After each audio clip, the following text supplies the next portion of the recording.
gamit, ang tawag sa ganito, ano yung mga setup, 1 inch from away from the table, iba yung mga rules or policies natin sa table setup. Okay? Basta tandaan, walang maglalapag ng tray sa table. Okay? Clear po tayo ito. So una, sige po, Ken, pasetup po muna ako dito ng American setup. So ano yung gagawin guys? Magpapasetup ko muna sa assessor. After the setup, that's the time na magpapa-restaurant service na po siya. Yan yung split. Kaya kailangan hawak niyo yung split niyo, ha? Kaya yung rectangular, huwag yan. Sa assessment, rectangular yung nagamitin.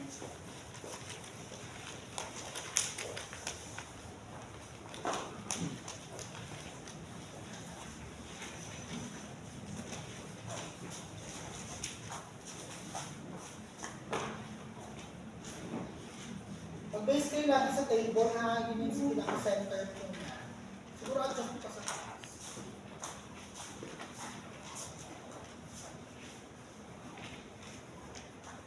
Pagdidikin mo yun ka.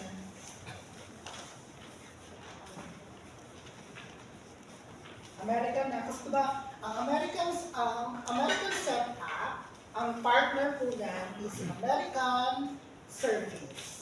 Diba pag American service, ano mangyayari po doon? Ang food ni guest ay plated. So kumbaga na, yung food niya is plated na. I mean, naka-ready na yung pagkain sa plate. Serve na lang siya.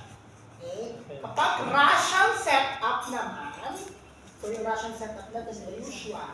Ibig sabihin, ang mga soup, salad, main course, yan diba patong-patong yun, tama? So ano mangyayari pag Russian service naman?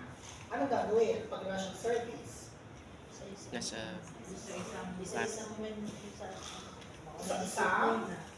serve.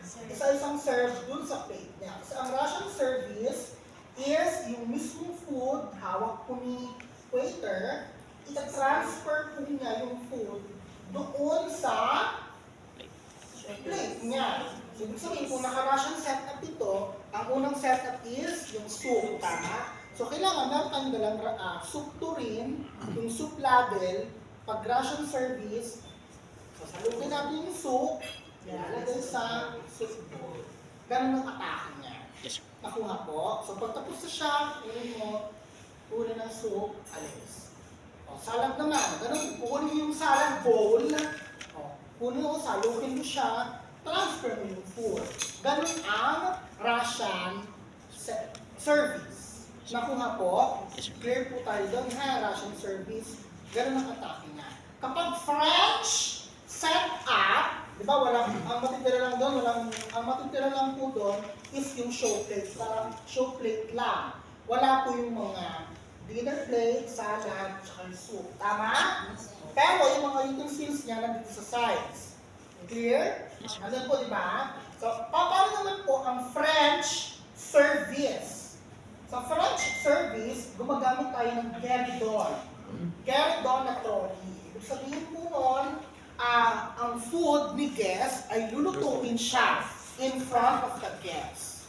Yung magpapa-flambe pa yun, flambe which means yung magpapa-apoy po siya, nang maapoy pa yung during that harap ni guest.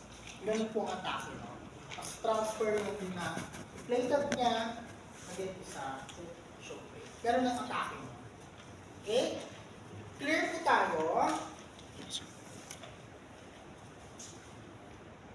So now, dito na po tayo sa restaurant service po. Restaurant service ng, anong setup to? American, American setup. American service. Kasi dalawa American service, American setup. Clear po tayo? Sir, may question ako, sir. Sir, dun sa Russian, sir, di ba bago maglagay ng soup, sir, may napkin po dun sa soup bowl? Meron Apo. Sir, sino ang nag-aalis ng napkin? Si guest mismo or si attendant po? May option, actually, discuss ko natin yun dun sa... Kasi sir, napansin ko nga sa iba, minsan parang... I-discuss natin, sir. Matadaanan natin yun dyan. Okay po. Okay? So, sige po. Sino magiging guest? Siguro, sir, ikaw na lang magiging guest ko for today's video. No? Siya na ang aking guest. Ako po yung attendant. So, sa part ko, sa akin titignan. So, siya po si guest. Ako sabihin na naman yung after today's video. Magawala po ako, sir. Magawala. Okay lang. Okay. Bakit may buhok to? Meron mo ako nilang script. Meron mo muna ako ng script mo, Marion. Kaya naman yung step ko para sa lahat naman ng pipiliin. Imagine, diba, tandaan po natin sa assessment, hindi po kayo makakapag-start ng restaurant service na wala pong setup. So, kailangan bago po mag-start ang inyong pong restaurant, in reality, kailangan nakaset up po yung mga tables niya, different amenities ng restaurant. Okay, clear po tayo doon ha? Hindi tayo makakapag-restaurant service na walang setup. Clear? Okay, so, expect natin si guest ay papasok na sa kanyang restaurant kasi nagpa-reserve po siya. Okay? So, ang mangyayari, housekeeping yun eh. Okay, so ako po ang attendant, si Sir Katapang po ang aking guest. So, once we talk sa ating pong guest, syempre we need to maintain eye-to-eye contact with him or her, and also guys, yung tinatawag po natin yung communication skills po natin. So sa communication skills, again, yung script po natin is as is na po ito. At syempre, depends on you, it is your guide. Guide mo po ito, no? Depende po sa inyo kung babaguhin po yan or mag-a-adlib po kayo. Okay? Basta yung guide po, ito siya. Clear tayo. Expect po ninyo na si Sir Katapang na nasa door, papasok na siya. So good morning, afternoon ba? Good afternoon. So pag once we talk with the guest, at least kahit isang 1 meter or 3 meters away from the guest, i-welcome. Kasi una natin gagawin dyan, yung core competency number 1 is prepare. Which is ito po yung prepare. Tama, nakapag-prepare na tayo. Second competency ng core competency for PSNC2, welcoming the guest. Yung core number 2, 3, at saka 4, ito na po lahat ito. Ito nga sa script mo. Okay? So next po tayo. So, kung magiging set up, attendant, yes. Sundin nyo lang po yung nasa script, ha? So, may mga ballpen po kayo kasi may mga pamatagdag kasi ako. Okay? So, sila papasok na po si Boston or si guest. So, good afternoon, sir. Welcome to... Ayun na, kasi nakalagay kasi dito, guys, good afternoon lang, or good evening. So, may mga tendency na pwede po, kung ano po yung name ko ng inyong restaurant. Say, good afternoon, sir. Welcome to this group of restaurant. Do you have any reservation, sir? And, diba, pinapagawa ko kayo ng sarili po ninyong menu, may company po yun, may logo yun. Yun po yung sasabihin po ninyo dito. Nagkakaintindihan tayo? Okay, good afternoon, sir. Welcome to Sigroup Restaurant. Do you have any reservations, sir? Table for how many persons, sir? Okay. Which do you prefer, sir? Smoking or non-smoking area? Okay, this way. Okay, so, pag may mga ganong setup, yun yung unang scenario. So, kailangan makita ng assessor, this way. I-guide po kasi natin si customer or si guest sa kanyang upuan. Okay, since especially kung bago po si customer or si guest sa restaurant, hindi nila alam kung saan siya pupunta o ba. Okay, so this way please. Mauna po kayo ha, and then siya. Para malinis sa guest. Next, yun po yung welcoming the guest. Nagawa na po natin. Check na po yung welcoming the guest. Okay? Next, assist the guest or yung escort the guest.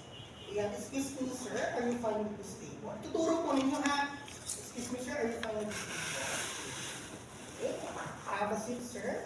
So pag upo po si guest, kunin niyo po itong table. Ito po siya. Okay, assist sir. And then, wait lang. Sige sir, dito ka. Okay, pag umupo po siya, bago ko muna umupo sir, anak naman. Bago po siya umupo, kung ang mangyayari, pag paupo na po si guest, itutulak po natin siya Pasok mo sa table. Hindi ko itutulak na pag-aral. Magsimano siya. So, no? So, hindi ko ito, pagpaupo lang po siya, itutulak niyo lang po lang like this. Barangay siya. Okay, clear tayo doon. Sir? Yan. Have a seat, sir. Okay. Ilalapit po natin siya sa keyboard. Ganun ang atake natin. Okay, next. So, yun po yung check na yung welcoming the guest, assisting the guest, seating the guest. Tapos na. Madali, mahirap. Madali. Madali lang. So, mahirap to pagdating ng second page. Okay? So, next, introduction. So, dito na papasok na papapakilala na po tayo. Okay? So, again, maintain the eye-to-eye contact with the guest. Kailangan during assessment, malakas po ang inyong boses. Kasi baka nagbubulungan na lang po kayo para kang bubuyo. Hindi po wala ng assessor na nasa nakago. Okay? So, good afternoon, sir. My name is Jason. I will be your food attendant for this day. Would you like me to put your table napkin in your lap, sir? Yes, please. Yes. Yun na po yung sinasabi ni sir na actually may option naman po especially kung babae po siya or kung sensitive po si guest, no? May mga times po na si option po ni guest na siya na po directly or si attendant. Okay, so tandaan, pag ina-unfold po natin ang table napkin, hindi po yung totoo. Hindi po. Dahil siyempre pinupunas po yung guest niya, no? Makakataminin. So, ang gagawin po natin sa tip lang po natin siya hawakan. Kasi dito sa mga edges, okay, sa tip or pwede tip lang, ganyan. Kunin niyo po, like, and also say always, excuse me. Okay, excuse me lagi. Okay, excuse me, sir. Okay, unfold po ninyo. Okay, so minsan may mga times po na ginagawa po nila is, tina-triangle po nila yan. And then, nilalagay sa laptop. Yes. Ay, nakagaling siya. Okay, and then also let the guest ayusin na siya.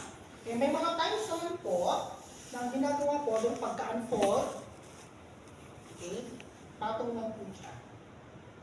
Ganun lang. Nakatake. So lagi po pag mag-direct contact with the guest, mag-excuse me lagi po kayo. Okay, but excuse, unfold, excuse me sir. Ganun lang atake. Clear? Yes. Malinaw po. Okay, next. Dito na papasok yung suggestive selling natin. Kailangan, as a food attendant, marunong po tayo mag-suggestive selling dahil is your job, no? Na ma-encourage po natin si customer, si guest, na umorder ng madami para mas lumaki ang kita ng isang restaurant. Okay, so now, would you like to try our houseplant iced tea to freshen you up, sir? Let's just give me a glass of Cold water. Okay, alright, sir. Excuse me. So, exit. Siyempre, kailangan ang iyong picture may tubig po dapat. Okay? So, sa picture po natin, yung pag-grip po nito is either nakaganyan po or yung nasa baba. Okay? Tapos when naglagay po tayo ng table napkin dito, since cold water yan, pag-moist kasi siya. So para hindi iwasan pag nagagalit tayo, tumutulo. Okay? Clear tayo doon. So pag naka-American setup po tayo, so we're going, kasi ang ginagawa kasi ng iba, pinakuha po ito, and then, transfer. Okay? Or kasi pag naka-American naman po tayo, ganyan, ito pasok tayo. Okay? Excuse me, sir. Here's your cold water. Okay, so direct na itong lalagay here. So kailangan may ato tayo dito, ha? So ganyan. So kailangan guys, hindi po punong-puno, no? From 3/4. sa rim. Ilan po dapat? 3/4. 3/4. Okay, hindi po direct o puno po siya. So kailangan medyo may arte po ang inyong dating, no? So kailangan, excuse me sir, use your cold water.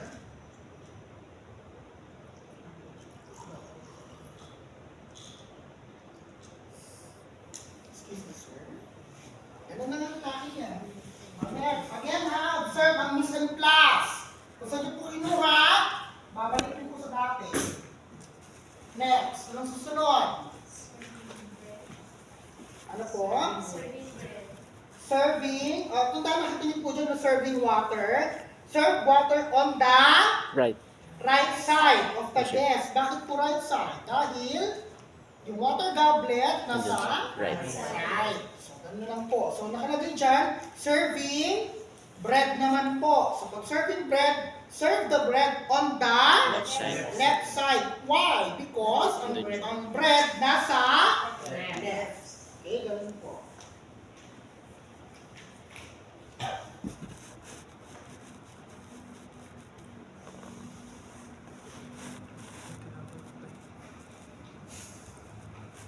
So, expect po ninyo may bread tayo dito. Ha?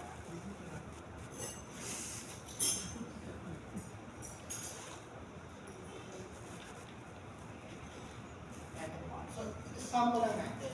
Baga, sa food, sa ano po, sa fine dining, hindi kasi sila gumagamit ng tong po doon. Okay? Maski po sa Russian. Sa Russian service, hindi po sila gumagamit ng tong. Ang ginagamit po nila, dinner spoon, dinner fork. Okay, may mga technique po dyan. Okay? Nakaganto po. Ganyan po siya. Ito pong tatlo, pasok, ganyan. And then ito pong isa, ito po.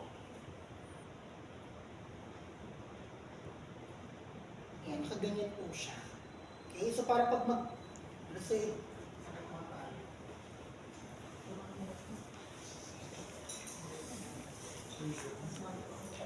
hindi ko sila gumagamit ng tongboy. Mas gusto ko yung catering.